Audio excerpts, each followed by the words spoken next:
What we need is a technological solution, not a political solution. We need political commitment for a technological solution. And I'm afraid that the world is not moving in that direction. What we need, and remember this, each country in the world is differently circumstanced. And they need different technologies at different prices, which are accessible and affordable at different levels. And I don't think that the global community has gotten together to think of those technology solutions. For some, solar energy would be a solution. For some, wind energy is a solution. For some other, coal, for example. People are pushing for coal because most countries who have huge reserves of coal are talking about carbon sequestration and capture, because they know that there is no other form of energy, and they have a resource that they wish to use. But some countries do believe that coal is not a solution. So I think there needs to be a global mechanism, there needs to be a global commitment, and we must move away from the patent regime when you're talking about sustaining our planet. What are your comments? The Chinese also believe that patents should not apply. If you want them to grow green, then what you have discovered will pass on to us. We will be able to help. I said this of India because in Bali, both India and China took the same positions. They did not commit themselves. You did not commit yourself in Bali to the resolutions that were put out. And I don't blame you, because your per capita consumption is that low.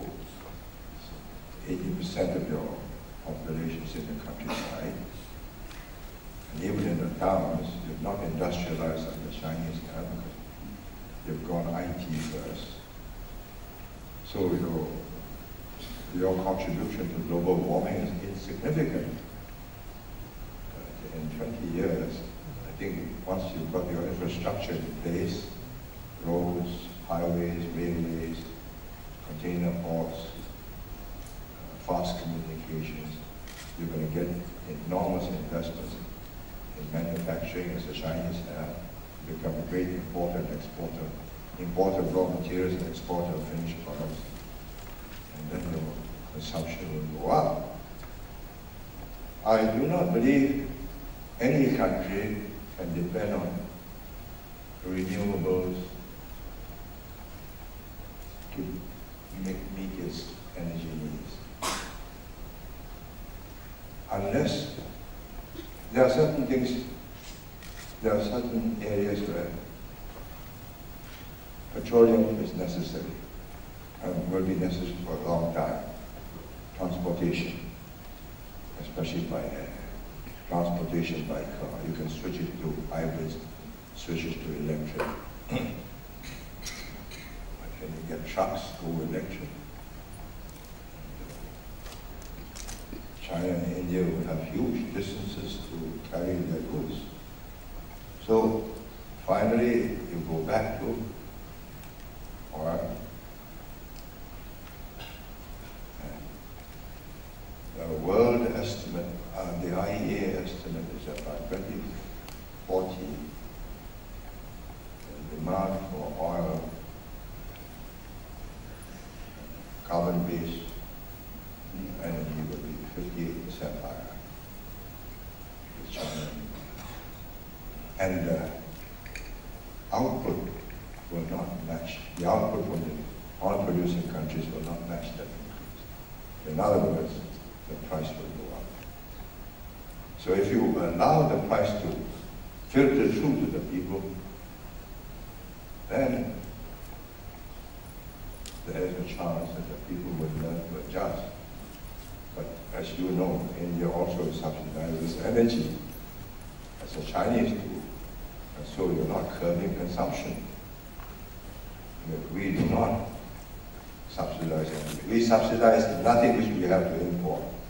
So the population learns to live within its means. But big countries like China and India feel that that is one way of equalizing the people who are in the lower socio-economic classes. that means you distort the consumption of energy. That prolongs the agony. I mean, it's not your jurisdiction, it's the Minister for Finance, and he's got to consider the impact on the votes in the next election.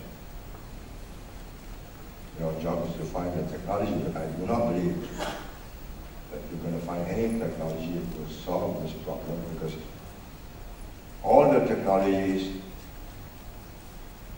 goes back to sun-based energy, except nuclear, either fission or fusion. I mean, you think about it. When we burn coal, when we burn oil, it's stored energy from the sun. When we burn wood, wind is also stored energy from the sun. It causes all this movements on that. If we can find the secret to the atom without causing disastrous consequences, then we have to limit the supplies. And then whoever discovers it will want to gather the cost of the research. R&D is put in for many, many years, over many billions of dollars. And he's not going to give that technology away free to India or China. And it may come. I met friends who Americans who are very excited about it. Very able minds, creative minds working on this. Stanford, Boston. I'm skeptical because I think you've got to break the secret of non-sun-based energy. That's what makes the sun burn. That's a very deep secret. If you can unravel that, then you've really unraveled the beginning of life. As Minister for Science and Technology, maybe they might put a portion of your R&D funds to work with the Americans and Europeans and the Japanese who are very hard at work on it. I mean, this CERN project has not come out. Umpteen years have gone into this collider, and after 4 years you shut it down.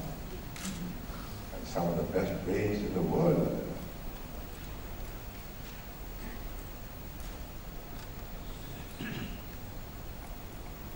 Please.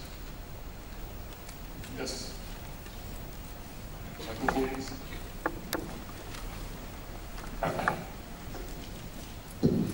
Thank you. Excellency, my name is from Indonesia Investment Board.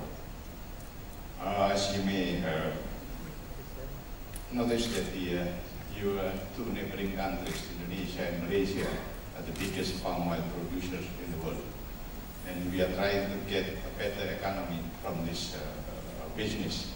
But then the developed countries, mostly from the European community, put a non-tariff barrier with putting any environmental issues that is actually no longer in place.